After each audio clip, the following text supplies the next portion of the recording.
Shelby Jensen was a healthy child, active, even played sports. I had a stroke 11 years ago. Until the age of 7, when a brain aneurysm showed up out of nowhere, changing everything. When they went in to do brain surgery, they clipped it off and it caused for my right side to be paralyzed. So I couldn't walk, couldn't talk, couldn't swallow, so I had to learn how to do everything again. Staring down a sudden handicap, life was hard, but sometimes it veers back in unforeseen directions, presenting opportunities you never see coming. Threw me for a loop. When did this unique competitive sport even become an option for you? I picked up Special Olympics just for rehab, and then I got introduced to wheelchair fencing back in 2015. And though it took a couple trial runs, I was like, Shelby and parafencing soon became a perfect match. I like the aspect that you can hit people and not get yelled at.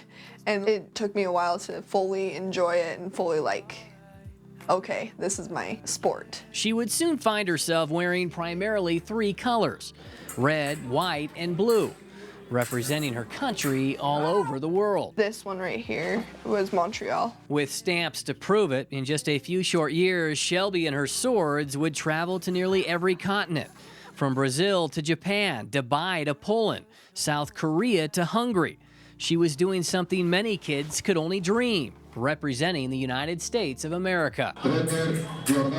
I think it's the best education because I was traveling while I was in high school. Not to mention winning with a score of medals to prove it. These two came from the Pan Am Championships. This now 19-year-old was supposed to be preparing for the upcoming Paralympics in Tokyo before the virus postponed the 2020 Summer Games by a full year. Just like a couple weeks ago, I got the notice that they've reopened qualification, they've added a couple more competitions, and I'm like, okay, time for me to show what I've learned during this time I've been indoors. Training in 3 different events 5 days a week, Shelby hopes to compete in the next 3 Paralympics, all the while having no idea that a tragedy as a child would present her with a chance to not only find it, but become great at it.